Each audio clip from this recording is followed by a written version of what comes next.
नमस्कार दोस्तों, मैं सतीश चंद्र भास्कर आप सभी लोगों का आपके अपने channel RTPLS centre of knowledge में स्वागत करता हूं।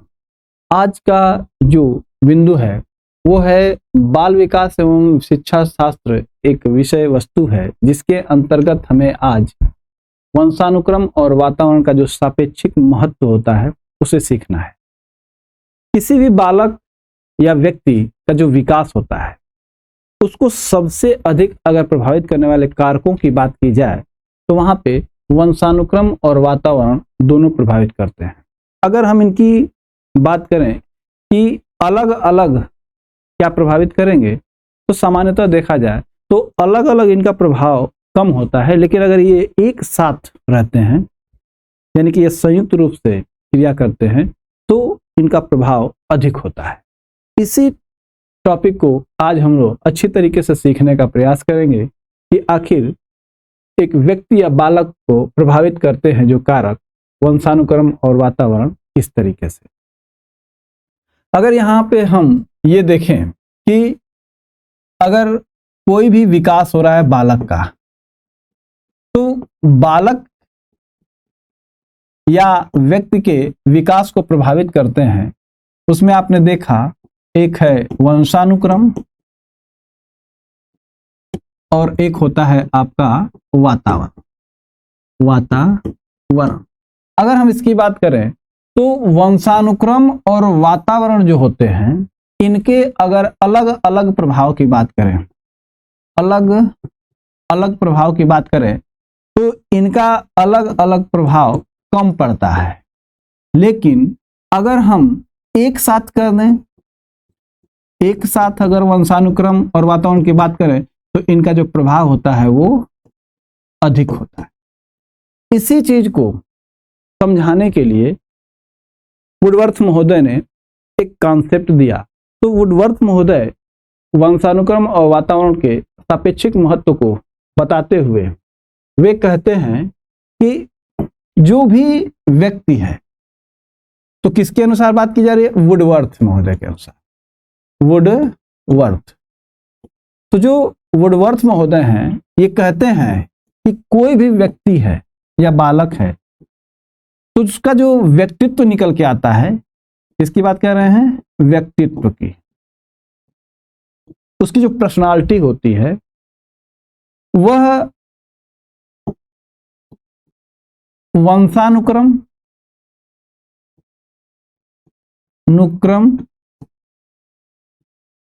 जिसे कि हम इंग्लिश में हेरिडिटी कहते हैं, और एक है आपका वातावरण जिसे हम इन्वायरमेंट कहते हैं। इन दोनों का गुणनफल होता है। कहने का अर्थ है कि अगर वंशानुक्रम और वातावरण का गुणनफल होता है किसी व्यक्ति का व्यक्तित्व, इसका अर्थ यह हुआ कि अगर इसमें से कोई भी चीज शून्य हो जाती है तो जो व्यक्ति का व्यक्तित्व होगा वह कैसा आएगा? शून्य के बराबर होगा। अर्थात कि अगर वातावरण ही अगर शून्य हो जाता है और वंशानुक्रम से बहुत अच्छे गुण माता पिता से प्राप्त करता है बालक, और वातावरण उसका शून्य है या वंशानुक्रम शून्य हो जाता है, तो इनमें से कोई भी चीज शून्य हो जाती है तो उसका जो रिजल्ट होता है वह शून्य के बराबर, या ये कहें कि उसका एक अच्छे व्यक्तित्व का निर्माण नहीं हो पाता है। ठीक इसी तरीके से समझाने के लिए उन्होंने कहा कि वंशानुक्रम क्या करता है। अगर देखा जाए तो जो वंशानुक्रम होता है इसकी जो सबसे बड़ी भूमिका होती है यह सीमा का निर्धारण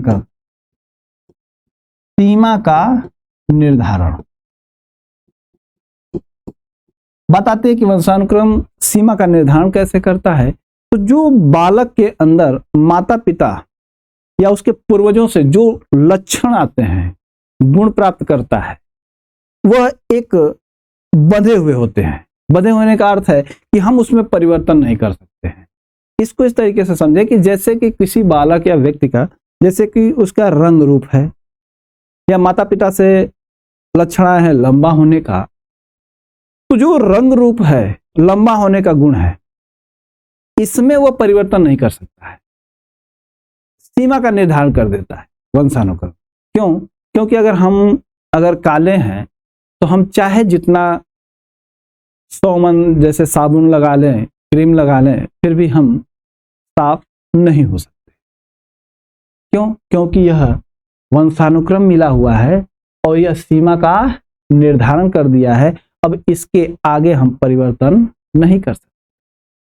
हमारी जो लंबाई है, अगर वंशानुक्रम से लंबाई मिली हुई है 5 फुट 9 इंच, तो हम लंबे हैं, माता पिता से लक्षण आए हैं। लेकिन अगर मेरी हाइट 4 फुट है, 5 फुट है और उससे ज़्यादा बढ़ नहीं रही है, इसका मतलब कि हमारे वंशानुक्रम से वो हाइट का जो गुण है वो मिला हुआ है। हम चाहे जितना बीम खींचें, मेरी लंबाई बढ़ नहीं सकती। तो इसका अर्थ हुआ कि जो वंशानुक्रम है वो एक सीमा का निर्धारण कर देते हैं, इसके आगे आप विकास नहीं कर सकते। लेकिन वातावरण क्या होता है? सामान्यतः देखा जाए तो वातावरण में हम परिवर्तन कर सकते हैं।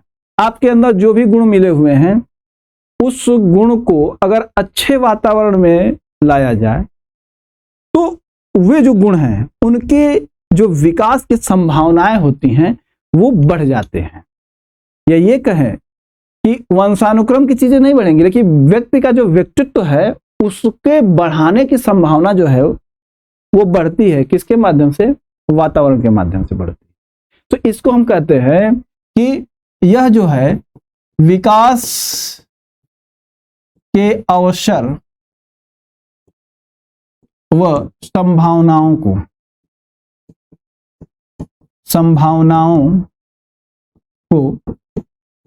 निर्धारित करता है। इस तरीके से देखें कि जो वातावरण है वह किसी भी व्यक्ति के व्यक्तित्व के जो विकास के अवसर और संभावनाएं होती हैं उसको निर्धारित करता है। यहाँ पे कह सकते हैं कि संभावनाओं को बढ़ा देता है, घटा भी देगा, ये भी है, घटा भी देता है वातावरण।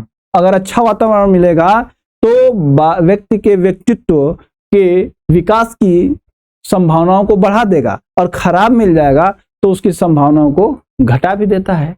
इस तरीके से देखें तो व्यक्ति का जो व्यक्तित्व होता है वो वंशानुक्रम और वातावरण का गुणनफल होता है। अगर देखा जाए तो वंशानुक्रम का क्षेत्र सीमित है, यह सीमाओं में बांध देता है, इसके आगे विकास करना संभव नहीं है।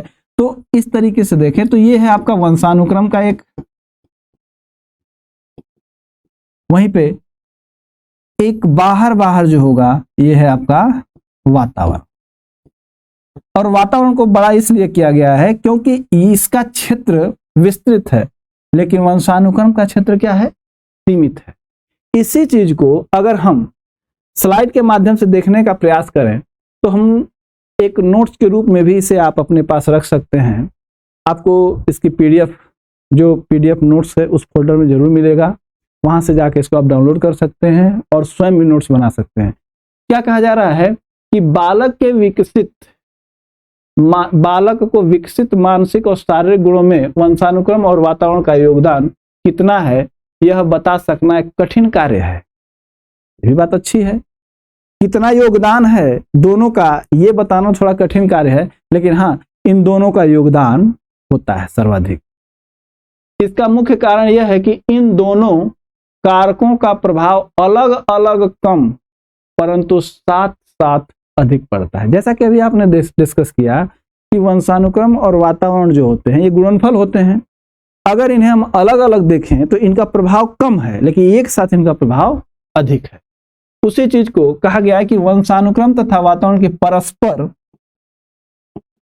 परस्पर अंतः क्रिया का परिणाम होता है। क्या? व्यक्ति का जो व्यक्तित्व होता है वह वातावरण और वंशानुक्रम की अंतः क्रिया का परिणाम होता है, जिसको वुडवर्थ महोदय ने कहा कि पर्सनालिटी यानी कि व्यक्तित्व हेरिडिटी और एनवायरनमेंट का गुणनफल होता है।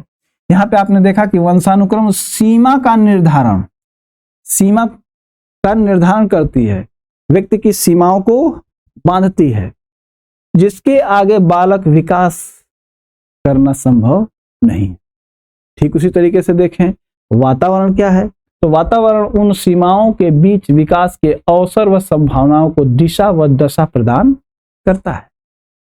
इस तरीके से देखें तो जो वंशानुक्रम है वह एक स्थिर होता है। स्थिर होने का अर्थ है कि अब इसमें परिवर्तन नहीं हो सकता है, लेकिन वातावरण एक सामाजिक संरचना के तहत है और यह गत्यात्मक पहलू होता है, अर्थात परिवर्तनशील पहलू होता है। हम वातावरण में परिवर्तन कर सकते हैं। इस तरीके से देखें तो जो वंशानुक्रम है और वातावरण है, इन दोनों का एक साथ बहुत ही बड़ा महत्व है। तो यहां से आपको क्वेश्चन अक्सर मिलते हैं कि वंशानुक्रम और वातावरण में गत्यात्मक पहलू कौन सा है, तो आप कहेंगे कि वातावरण है। गत्यात्मक यानी कि परिवर्तनशील, और स्थिर पहलू कौन सा है, वंशानुक्रम है। अब हम सामान्य सा शुरुआत करते हैं कि जो वातावरण है वो क्या होता है और वातावरण कितने प्रकार के होते हैं। इसके बाद हम लोग वंशानुक्रम के बारे में भी डिस्कस करेंगे डिटेल में। तो आइए सबसे पहले देखते हैं वातावरण।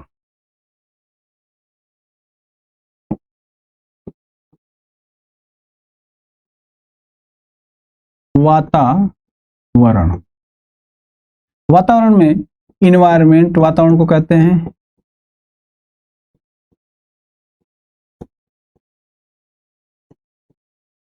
इन्वायरमेंट कहते हैं।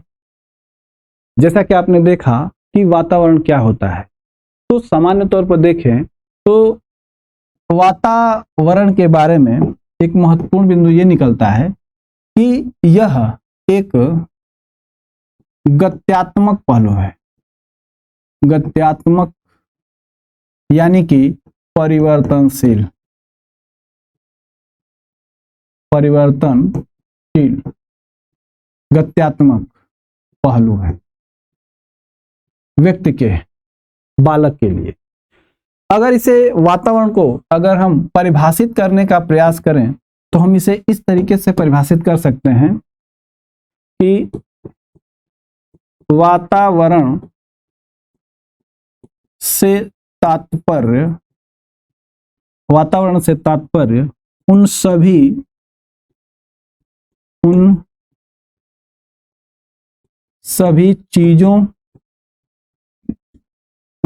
चीजों से होता है, लेकिन उन सभी चीजों से होता है, लेकिन यहाँ पे हम जो जीन्स होते हैं उसको छोड़ देंगे। तो यहाँ पे लिख सकते हैं ब्रैकेट में, जीन्स को छोड़कर। जीन्स को छोड़कर अर्थ है कि जो आनुवंशिक लक्षण होते हैं उनको छोड़कर। तो वातावरण से तात्पर्य उन सभी चीजों से होता है जो व्यक्ति को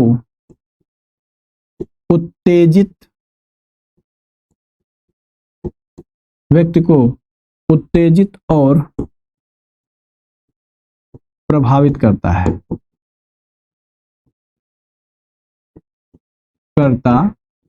इसको अगर हम इस तरीके से देखें कि जो वातावरण होता है यह व्यक्ति को उत्तेजित करता है, यानी कि बालक जैसे ही वातावरण में प्रवेश करता है तो वहां पे बालक को वो वातावरण प्रभावित करने लगता है, और जब वातावरण से प्रभावित करता है तो बालक हो या व्यक्ति हो वो क्रिया करने के लिए प्रेरित हो जाता है। इसीलिए कहा जा रहा है कि व्यक्ति को उत्तेजित और प्रभावित करता है। इसको इस तरीके से भी कह सकते हैं कि व्यक्ति का वातावरण से तात्पर्य उन सभी तरह की उत्तेजनाओं से होता है जो गर्भधारण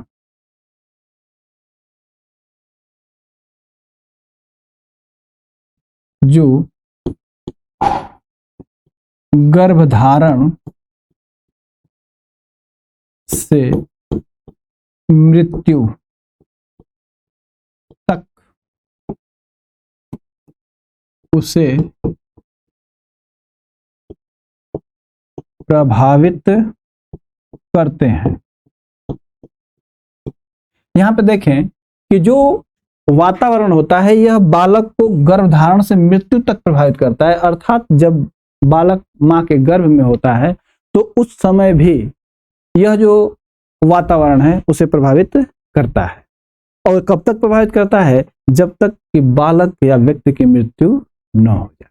इस तरीके से देखें कि जो वातावरण होता है यह वो चीज है कि बालक का जन्म इसी वातावरण में होता है और इसमें उसकी मृत्यु भी हो जाती है।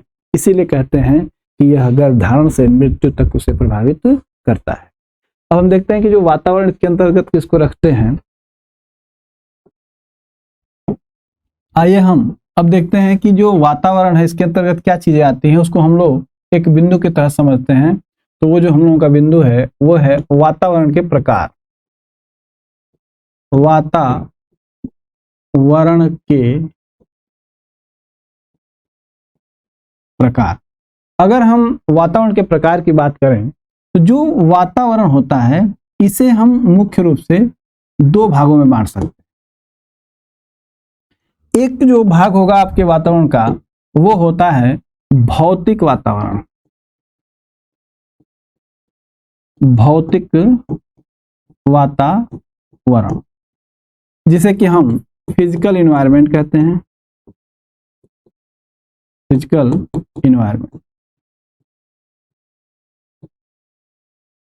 इन्वायरमेंट वहीं पे जो दूसरा वातावरण होता है उसे हम कहते हैं मनोवैज्ञानिक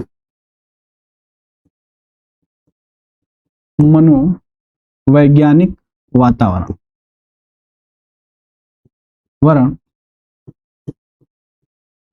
साइकोलॉजिकल इन्वायरमेंट।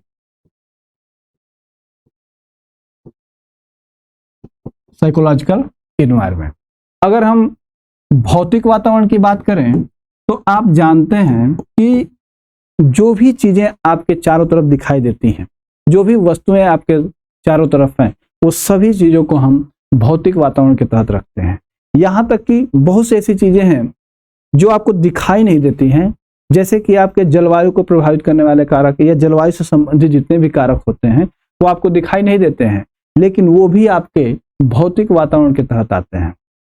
जैसे कि हवा है, आपको दिखाई नहीं दे रही है, लेकिन यह आपको प्रभावित करती है और यह भौतिक वातावरण के अंतर्गत रखा जाता है। तो भौतिक वातावरण वे हैं जो आपको चारों तरफ से घेरे हुए हैं। इसको इस तरीके से आप परिभाषित कर सकते हैं कि भौतिक वातावरण में जलवायु के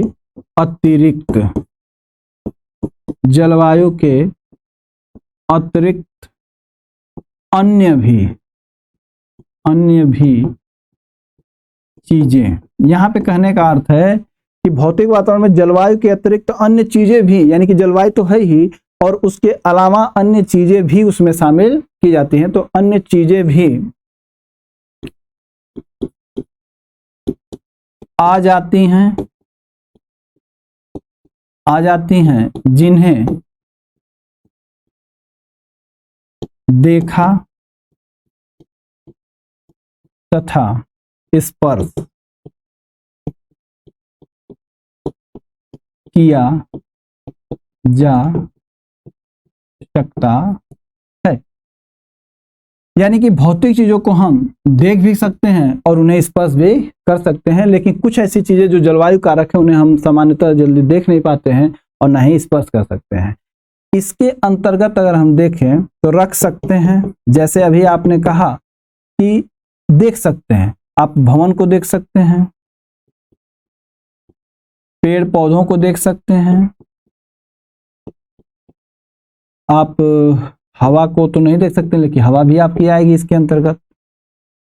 और भी वो चीजें जो आपको दिखाई दे रहे हैं वो सभी चीजें आपके भौतिक वातावरण के अंतर्गत रखी जाएंगी। वहीं पे अगर हम बात करें मनोवैज्ञानिक वातावरण, तो जो मनोवैज्ञानिक वातावरण होते हैं, अगर हम इनकी बात करें तो ये सामान्य तौर पर देखा जाए तो ये प्रत्यक्ष और अप्रत्यक्ष दोनों तरीके से आपको प्रभावित करते हैं। और मनोवैज्ञानिक वातावरण आपके मस्तिष्क से जुड़े हुए होते हैं, लेकिन भौतिक वातावरण जो होते हैं वो आपके मस्तिष्क से सामान्यतः नहीं जुड़े होते हैं, वो अलग होते हैं। लेकिन मनोवैज्ञानिक वातावरण आपके मस्तिष्क से सीधे जुड़े होते हैं और आपको प्रभावित करते हैं। उनको अगर हम परिभाषित करने का प्रयास करें तो उन्हें हम इस तरीके से लिख सकते हैं, समझ सकते हैं कि मनोवैज्ञानिक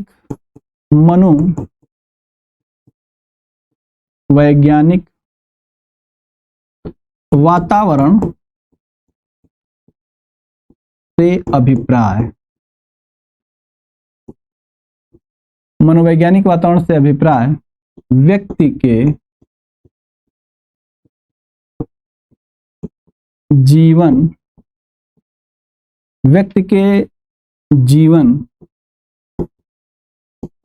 स्थान से है अथवा उन मनोवैज्ञानिक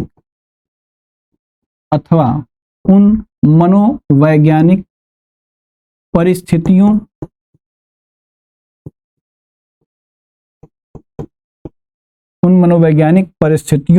से है जो व्यक्ति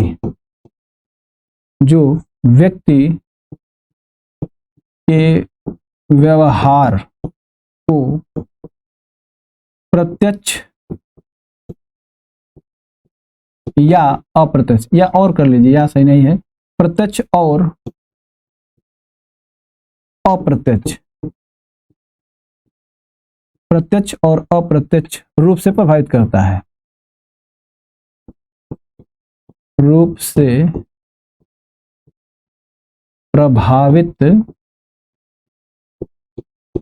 करती है।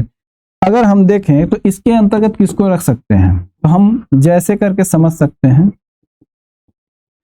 कि मनोवैज्ञानिक वातावरण में किसको रखेंगे। तो सबसे पहले यहाँ पे समझें कि मनोवैज्ञानिक वातावरण से अभिप्राय जीवन स्थान से है अथवा उन मनोवैज्ञानिक परिस्थितियों से है जो व्यक्ति के व्यवहार को प्रत्यक्ष और अप्रत्यक्ष रूप से प्रभावित करते हैं। जैसे अगर हम धर्म को ले लें,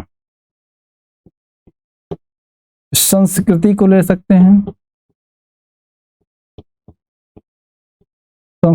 सकते हैं, मान्यताएं जो हैं उन्हें भी हम रख सकते हैं, वहीं पे हम विचार को रख सकते हैं, और भी बहुत सी चीजें हैं उन्हें भी हम रख सकते हैं। इस तरीके से देखें तो जो मनोवैज्ञानिक वातावरण होते हैं वो धर्म, संस्कृति, मान्यताएं और विचार, ये सब बालक को प्रत्यक्ष या अप्रत्यक्ष रूप से प्रभावित करते हैं।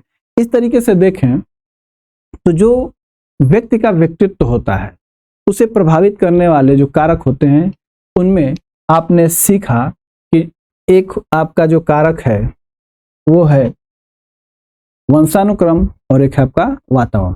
वंशानुक्रम और वातावरण के तहत आज हम लोगों ने ये सीखा कि जो वातावरण है वो वातावरण क्या होते हैं, और वातावरण के मुख्य रूप से दो प्रकार हैं, भौतिक और मनोवैज्ञानिक। अगले क्लास में हम लोग ये सीखने का प्रयास करेंगे कि जो वातावरण है, थोड़ा यह क्लास अधिक बढ़ा जाएगा क्योंकि वातावरण से संबंधित वंशानुक्रम से संबंधित जो फैक्टर होते हैं वो काफी बड़े हैं, उसको हमको समझने की भी आवश्यकता पड़ेगी। तो वातावरण सबसे छोटा उसका टॉपिक था, वातावरण और वंशानुक्रम में। अगले क्लास में हम लोग मिलेंगे, वंशानुक्रम क्या होता है, वंशानुक्रम को प्रभावित करने वाले क्या कारक हो सकते हैं, और वंशानुक्रम से आप कैसे प्रभावित होते हैं। इन सभी चीजों को हम लोग अगले क्लास में देखेंगे। तो मिलते हैं अगले क्लास में। धन्यवाद।